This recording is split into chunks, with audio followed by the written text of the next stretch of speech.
Hello friends, आता आपण बघूया 26 ऑगस्टचा लग्नानंतर होईलच प्रेमचा एपिसोड रिव्ह्यू. पिहू आणि नंदिनी देवापुढे शुभम करोती बोलत असतात. तेव्हा पिहू बोलते की वहिनी, त्या दिवशी किती छान वाटत होतं ना, जेव्हा तुम्ही सगळे शुभम करोती बोलत होतात तेव्हा तेव्हा नंदिनीला ते आठवतं. तेव्हा पिहू बोलते, पण वहिनी आता आपण दोघी एकटंच पडलो आहेत गं, आणि ते पण माझ्यामुळेच. तेव्हा नंदिनी बोलते, असं काही नाही गं, तिथे वसू पण येते.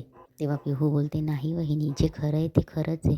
बघ ना गं, त्या दिवशी मी आधी हो म्हणाले आणि नंतर नाही म्हणाले. अशा मुलीवर कोण विश्वास ठेवेल? तेव्हा नंदिनी बोलते, असं काही नाही, मी आहे ना, मी ठेवेल ना विश्वास. आणि त्या दिवशी तू हो म्हणालीस कारण तुझं माझ्यावरती प्रेम आहे आहे ना? तेव्हा पिहू हो बोलते. तेव्हा नंदिनी बोलते, पण मग तू नाही का म्हणालीस? लगेच वसूला आणि पिहूला पण आठवतं की त्या दिवशी वसूने तिचा हात घट्ट धरून चिमट्या काढते म्हणून. तेव्हा पिहू नंदिनीला बोलते, हो, कारण वसू मावशीने माझा हात घट्टा धरला होता आणि चिमट्या काढल्यासारखं वाटत होतं मला. तेव्हा वसू जोरात बोलते, पुन्हा तसाच चिमटा काढायला हवा आहे का पिहू? पिहू पुढे वसू पुढे येते. पिहू पटकन नंदिनीच्या मागे लपते. तेव्हा वसू बोलते नंदिनीला, तू काय बघतेस अशी? आणि ही पहा, आगाऊ आहे ही पिहू. हिच्या आईवडिलांनी हिला वेळीच चिमटे काढले असते ना, तर आता मावशीच्या चिमट्यांनी घाबरायची वेळ नसते आली हिच्यावर आता. तेव्हा वसू पिहूला पळवून लावते, चल जा म्हणून. पिहू गेल्यावर वसू बोलते, अरे रे रे, काय दिवस आले ना नंदिनी तुझ्यावर. त्या दिवशी आरती घेण्यासाठी सगळे तुझ्यापुढे हात करून उभे होते आणि आज आज एकटी आहेस तू. तुझा नवरा, दीर, बहीण कुठे गेले ग सगळे? सांग ना, कुठे गेले? तेव्हा नंदिनी बोलते, तुम्ही विचारतायत म्हणून सांगते. जीवा आणि मिथून काका काही कामासाठी बाहेर गेले. पार्थ मीटिंगला गेली, काव्या अभ्यासाला बसली, बाबा बाहेर गेलेत आणि आई. तेव्हा वसू बोलते, तिच्या रूममध्ये, आणि त्या रूममध्ये तुला जायला मनाई आहे, हो की नाही? नंदिनी, तू आता या शिक्षांची सवय करून घे बाई, कारण रोज ना तुला आत्ता असंच भोगावं लागणार आहे. तेव्हा वसू जायला लागते. तेव्हा नंदिनी बोलते, वसू आत्या, खूप ऐकून घेतलं मी तुमचं, आता माझंही ऐकाल. नंदिनी अंगाऱ्याची पुडी घेते आणि वसू आत्याकडे देते. तेव्हा वसू आत्या बोलते, काय गं हे, पुडी देतेस का मला? तेव्हा नंदिनी बोलते की अंगारा या आईंची खोलीत जायला, आईंशी बोलायला सुद्धा मनाई केली मला बाबांनी. माझा राग त्यांच्यावर काढू नका. अंगारा तेवढा आईंना द्याल? तेव्हा वसू बोलते, प्लीज म्हण, अंगारा द्यायला हवा आहे ना, मग प्लीज म्हण. तेव्हा नंदिनी बोलते, वसू आत्या प्लीज एवढा अंगारा नेऊन द्याल? वसू अंगारा घेणार तेवढ्यात बोलते, हात जोड, अशी काही रोखून बघतेस माझ्याकडे? तुझे हात दगडाखाली असले तरी नक्क रोखून बघतेस. तुझं जर सासूवरती प्रेम असेल ना, तर प्लीज म्हण. तेव्हा नंदिनी हात जोडून प्लीज म्हणून अंगारा आईंना नेऊन द्या म्हणून रिक्वेस्ट करते. वसू इकडे मायनीच्या खोलीत चोंबडेपणा करायला येते. मायनी तिच्याकडे लक्षही देत नाही. तेव्हा वसू बोलते, हे बघ, तुझ्यासाठी अंगारा आणला आहे, तुला आवडेल अशी गोष्ट आणली. तेव्हा मानिनी घेत नाही. तेव्हा वसू बोलते, अगं तुझ्या चांगल्यासाठीच आणला आहे ना अंगारा. तेव्हा वसू बोलते, आधी कसं मी काही आणलं तरी घ्यायचीस, पण ह्या तुझ्या सुना आल्यापासून ना, तू माझ्यातलं आणि तुझ्यातलं नातंच संपलं आहे गं. आता हे नुसतं ऐकून तरी मला रडायला येतं आहे. तेव्हा वसू बोलते, घे अंगारा, घे, लावून घे, नंदिनीने दिला आहे. तेव्हा मायने पटकन घेते. तेव्हा वसू बोलते, नंदिनी दिला आहे म्हटल्यावर लगेच घेतलास?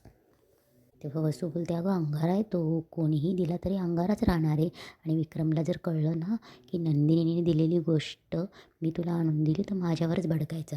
मानिनी अंगारा घेते, तिला रडायला येतं. ती अंगारा लावते आणि तेवढ्यात हवा येते आणि सगळं अंगारा उडतो. मानिनी रडायला येतं. बघते तर काय, अंगाऱ्याच्या त्या चिठ्ठीत काहीतरी लिहिलेलं असतं.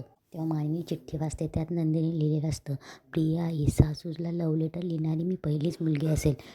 तुम्ही एक दिवस दिसल्या नाहीत, बोलल्या नाहीत तरी अस्वस्थ वाटतं. हे सगळं मिस करते मी. तुम्ही जशा माझ्या सासू आहात, आई आहात, मैत्रीण पण आहात. सो एका मैत्रिणीचा दुसऱ्या मैत्रिणीला हा वायदा आहे. मी लवकरात लवकर अशी जादू करेल की आपल्यातला हा दुरावा लवकरात लवकर मिटेल. तुमची ही लाडकी नंदिनी लवकरच तुमच्या पाशी येईल. बस फक्त हसत राहा. मानिनी बघते तेवढ्यात नंदिनी दरवाजात उभं असते. तेव्हा मानिनी रडत रडत नंदिनी पाशी जाणार. तेव्हा नंदिनी तिला हातानेच थांब म्हणते आणि दोघीजणी तिथेच थांबतात. त्या दोघी खाना करून एकमेकींशी बोलतात आणि नंदिनी तिथून जाते. इकडे रम्या वसूला बोलत असते की अगं तुला काही गरज होती नंदिनीने दिलेली अंगारा मामीपर्यंत पोहोचवायची. तेव्हा वसू बोलते, जाऊ दे गं रम्या, अगं इतके हाल केले तिचे मी. म्हटलं थोडीफार मदत करावी. हां, पण मदत करण्यापूर्वी मी तिला हात जोडून प्लीज म्हणायला लावले. तेव्हा रम्या बोलते, काय सांगतेस आई? रम्याला खूप हसायला येतं. तेव्हा रम्या बोलते की आई, तू तिची इतके हात धुवून मागे लागलीस ना, ती तुझ्या नादी लागणारच नाही. तेव्हा वसू बोलते, नाही नाही रम्या, जखमी वाघीनच जास्त जोरात पंजा मारते. नंदिनीचा पंजा लागणारच होता. ती त्या दीपकच्या साथीदाराला शोधायला निघाली होती. पण ऐनवेळी त्याने सिम कार्ड तोडलं आणि त्यांचा संपर्क तुटला. आता काहीही झालं ना, त्यांच्या हाती काहीच लागणार नाही. पण तरीही तू मंजूला सांग की काव्यावरती पाळत ठेव. तेवढ्यात नंदिनीला आनंद निवासची तिची मैत्रीण रेखाताईचा फोन येतो. तेव्हा नंदिनी तिच्याशी बोलत असते. तेव्हा रेखाताई फोनवर रडत असते आणि तेव्हा ती सांगू लागते की माझ्या बहिणीला बाळ झालं आहे, पण त्याच्याबद्दल खूप कॉम्प्लिकेशन्स आहेत. त्याला काचेच्या पेटीत ठेवलं. डॉक्टरांनी सर्जरी केली पण ती फेल झाली. तेव्हा नंदिनी त्यांना थोडा धीर देते आणि सांगते की तुम्ही तुमचा पत्ता पाठवा, मी तिथे येते, मग आपण बोलूया. तेव्हा रेखा पत्ता सांगणार तेवढ्यात सँडी ऐकतो. सँडी पळत पळत तो रेखाकडनं फोन घेतो आणि पटकन स्विच ऑफ करतो. नंदिनी इकडे विचार करते की असा कसा अचानक फोन कट झाला म्हणून. तेव्हा रेखा तिच्या भावाला बोलते की माझा फोन का घेतलास? तेव्हा सँडी बोलतो, तुला काय करायचं आहे? ती नैना एकटी तिच्याजवळ जाऊन बस. तेव्हा रेखा त्याच्याशी बोलत असते की तू माझा फोन घेतला तर घेतला आणि वरून स्विच ऑफही केलास. तेव्हा ती विचारते असं का केलंस? तेव्हा सँडी बोलतो की हॉस्पिटलला आपल्यामुळे कोणाला त्रास होऊ नये म्हणून काढून घेतलास. तेव्हा रेखा बोलते, हे बघ सँडी. तेव्हा सँडी फोन घेऊन तिथून निघून जातो. इकडे नंदिनी विचार करत असते की फोन का स्विच ऑफ येतोय. नंदिनी विचारत असते. जीवा तेवढ्यात येतो आणि बोलतो की नंदिनी, मी मिथून काकांसोबत जाऊन गणपतीची मूर्ती बुक करून आलो. तेव्हा जीवा नंदिनीला बघतो आणि बोलतो, काय गं? तेव्हा नंदिनी रेखाताईंबद्दल झालेला प्रकार जीवाला सांगते. तेव्हा नंदिनी बोलत असते आणि अचानक फोन स्विच ऑफ झाला आणि असं बोलता बोलता फोन स्विच ऑफ झाला, आश्चर्यच वाटतंय मला. तेव्हा जीवा बोलतो, अगं बॅटरी लो असेल म्हणून स्विच ऑफ झाला असेल, एवढं टेन्शन घेण्यासारखं काय आहे? तेव्हा नंदिनी बोलते, असंही असेल कदाचित. तेव्हा नंदिनी सांगते की उद्या जाऊन भेटूनच येईल मी, त्यांच्या बाळासाठी प्रार्थना करेल म्हटलं. तेव्हा जीवा बोलतो, ठीक आहे, नक्की जा. आता मी ज्या ज्या मूर्त्या सिलेक्ट केल्या होत्या ना, त्यांच्यापुढे नतमस्तक होऊन तुझ्यासाठी प्रार्थना करणार आहे. करून आलो की बाप्पा आम्हाला काहीतरी मार्ग दाखव, त्या साथीदारापर्यंत पोहोचण्यासाठी काहीतरी क्ल्यू दे. तेव्हा काव्या इकडे विचार करत असते की काय क्ल्यू मिळू शकतो त्या साथीदारापर्यंत पोहोचण्याचा. तेव्हा पार्थ त्याचं काम करत असतो. तेव्हा काव्या बोलते, अहो काहीतरी बोलते मी देशमुख तुमच्याशी, कामातच लक्ष आहे का तुमचं? तेव्हा पार्थ बोलतो, मी पण महत्त्वाचंच काम करत होतो. तेव्हा काव्या बोलतो, झालं ना देशमुख, मी पण अलिशासोबत जाऊन रिव्हिजन करून आले, तुमचंही झालं, आता आपली पर्सनल कामं झाली आहेत, आपण आता ताईबद्दल बोलूयात. तेव्हा पार्थ बोलतो, सॉरी बोला. तेव्हा काव्या बोलते, त्या दीपकच्या साथीदारापर्यंत पोहोचण्यासाठी काय क्ल्यू मिळू शकतो आपल्याला? तेव्हा पार्थ बोलतो, विचार करावा लागेल. तेव्हा पार्थ बोलतो, त्यांना फक्त जीवा आणि नंदिनीच ओळखते, आपण काही बघितलं नाही आहे. तेव्हा काव्या बोलते, करेक्ट, त्याने सिम कार्डही तोडलं आहे. तेव्हा पार्थ बोलतो, एक गोष्ट मला कळत नाही, वसू आत्या आपल्या खोलीबाहेर काय करत होत्या? वसू आत्याने आपलं बोलणं ऐकले, त्यामुळे तर आपण त्या साथीदारापर्यंत पोहोचू शकत नाही का? तेव्हा काव्या बोलते, असू शकेल. तेव्हा काव्या पटकन पार्थचा हात पकडते आणि त्याला बोलते की तुम्ही इकडे या इकडे, आणि पटकन त्याला कोपऱ्यात हात धरून घेऊन जाते. पार्थचं लक्ष आणि काव्याचं लक्ष त्यांनी पकडलेल्या हाताकडे जातं. तेव्हा काव्या पटकन हात सोडते आणि सॉरी बोलते आणि पार्थला सांगते की वसू आत्याने जसं आपलं बोलणं ऐकलं असेल ना, तसंही आता कोणीही आपलं बोलणं ऐकू शकतं.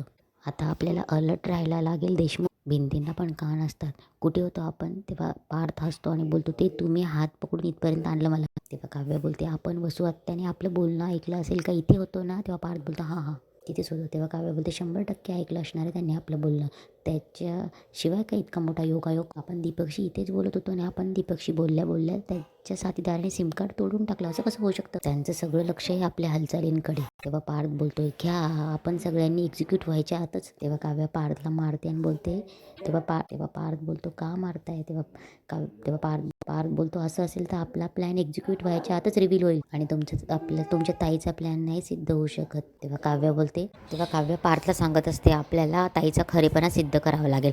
आपला प्लॅन ऑलच आहे, पण आपल्याला आपला पॅटर्न चेंज करावा लागेल. तेव्हा पार्थ विचारतो, म्हणजे कसं? तेव्हा काव्य मोबाईलकडे बघते आणि बोलते, डिवाइड अँड एक्झिक्यूट. तेव्हा पार्थ बोलतो, काय म्हणजे कसं?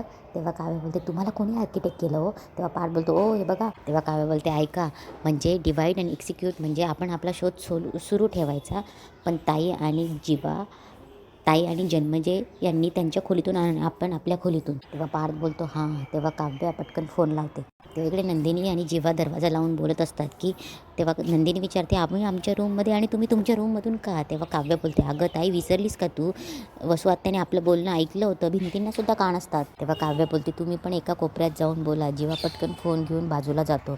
तेव्हा काव्या बोलते आपला प्लॅन ऑलच आहे.